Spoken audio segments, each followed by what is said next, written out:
Hello, lovely children. The next set of video notes is on what we call the intermediate value theorem. And in the course of our entire year of calculus, we're going to have 3 of what I like to call existence theorems. So I'd like you to write that. Existence theorem. What it does is it guarantees that if certain criteria are met, it guarantees the existence of a number. And so we know when to use the existence theorems on the AP exam because it'll say, is a certain value guaranteed? And we have 3 of what we call existence theorems. The first one being the intermediate value theorem, which we're going to abbreviate the IVT. So the hypothesis, or the if, of the intermediate value theorem is that the function must be continuous on a closed interval from A to B. So let's just make a generic function that's continuous, so I don't lift my pencil, going from A to B, and I'm just going to make it f. Now what I'm going to do here is erase this part and erase this little part here and make it just between A and B that I'm looking at. I'm going to put a little solid dot right here at A, f of A, and a solid dot right here at B, f of B, knowing that my function is the graph of y equals f of x. What the intermediate value theorem says is quite obvious. If I were to tell you that the temperature this morning when I got up was 37 degrees, and when I drove home from work, my car thermometer said it was 62 degrees, I know that at some point during the day, it had to have been 45 degrees, or basically any value in between those two. So that's exactly what the intermediate value theorem says. It says as long as you don't lift your pencil when you're traveling along the graph of f, then for any number between f of A and f of B, and remember these are y values, so for any value between here, which they're calling k, there has to be at least one number between A and B such that f of C is equal to k, or such that the y value here is k. Now it looks intimidating with all the c's, f of c's, and k's, but with temperature it's quite obvious. If I drove my car from 30 miles per hour to 70 miles per hour, at some point in there I must have been going 52. So next up, there could be more than one c, which makes sense also with the concept of temperature. It could have been, watch this, I could go like this and like this and like this. And if I were to draw my k right here, then I've got 1, 2, possibly even 3 values such that the height, or the y value, or the f of C, C1, C2 is equal to k. It's really important, though, that you also note that the function must be continuous. So, just a second, I'm going to move this down here. So the function has to be continuous, because if it's not, I can't make the conclusion. And here's a graphical picture of y. If that's going like this and that's going like this, and I let k be right here, there is no value on the graph where f of c is equal to k. It never is at that height. So it has to be continuous. Next up, what is it used for? Generally, what the intermediate value theorem is used for is to guarantee the existence of a zero. Actually, hidden behind the programming of your graphing calculator, when you guys go graph a function, and you go use your calc 0 option to figure out where this is hitting the x-axis, what your calculator is really trying to do is find where the function changes from positive to negative. And if there is never a sign change, your calculator actually says no sign change. You should try it. Like if you try to calc 0 on a parabola that opens up, your calculator is going to say error, no sign change. Because what it's doing is it's looking for a point where the y values change change from positive to negative. And that's how we guarantee the existence of a zero using the intermediate value theorem. It works something like this. First of all, can I use the intermediate value theorem? Yes, because a cubic is continuous. All polynomial functions are. The cubics look like these. And I'm going to guarantee that it has a zero between 2 and 1. Basically, what I'm going to do is show that there's a sign change. So the first thing I do is I do f of 2, and I just plug it in to see how high my graph is at 2. I get 8 minus 2 minus 1, which is 5. Then I go do f of 1, and I get 1 minus 1 minus 1, which is negative 1. Notice that it changed from positive to negative on my y values, which means it must have crossed the x-axis.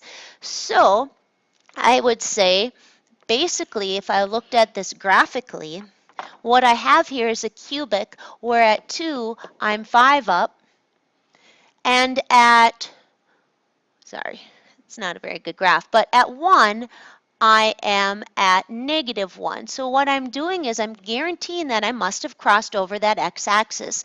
Well, how do I phrase my answer? I phrase it like this. First of all, it's always good to show that the hypothesis has been met. So you would say f is continuous.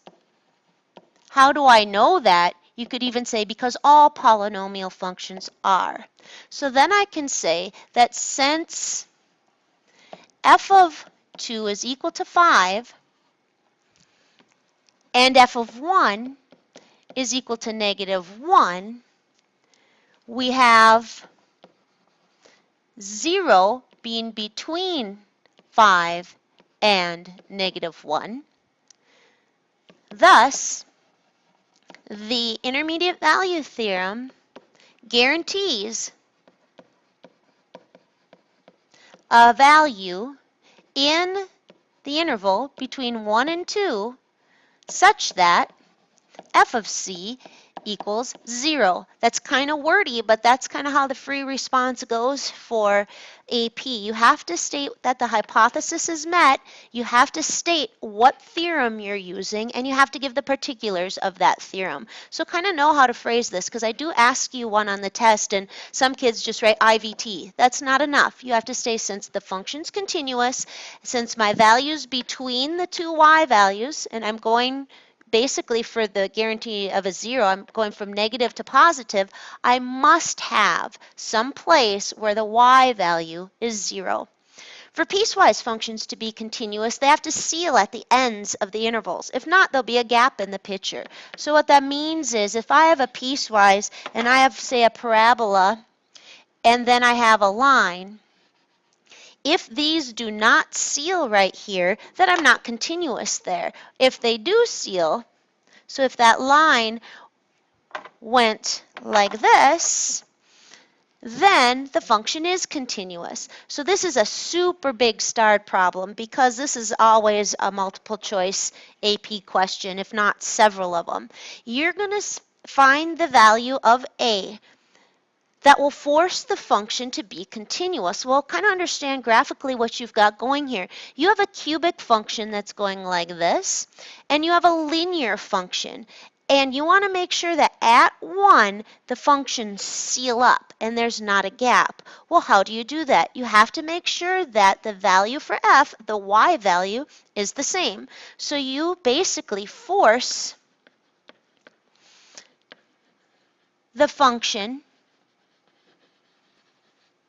to seal, it's not a good math term, but that's really what I mean, at this fence here. So at x equals 1. How do you do that? You stuff it in. You say, well, for the cubic, it's 3 times 1 cubed. And I've got to make sure that my line has that exact same height. So my line would be a times 1 plus 5. Notice what I'm doing here. I'm just plugging the value in for x, and I'm going to force 3 to be equal to a plus 5, which would mean a has to equal negative 2 for those functions to seal up. What does that mean graphically?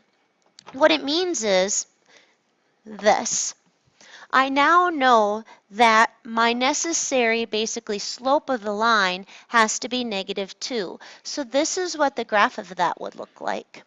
To the right of 1, I've got my fence going right here at 1, to the left of 1, I've got the cubic.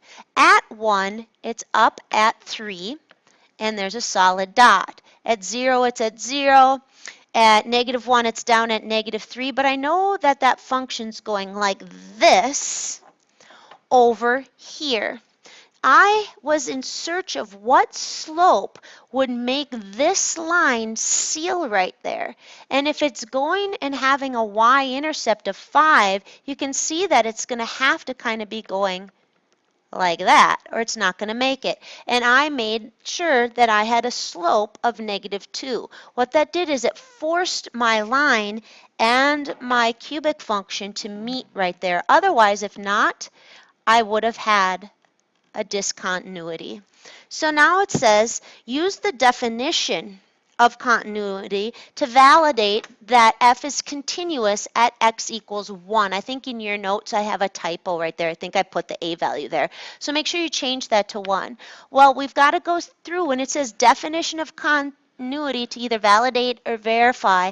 There's 3 conditions that have to be met for a function to be continuous at a point. First of all, it has to be defined. So you just show that there actually is a value for f of 1. And there certainly is, because this says when x equals 1, I go to the top function. That's a very easy test to run. So since f of 1 equals 3, we would say f of 1 is defined.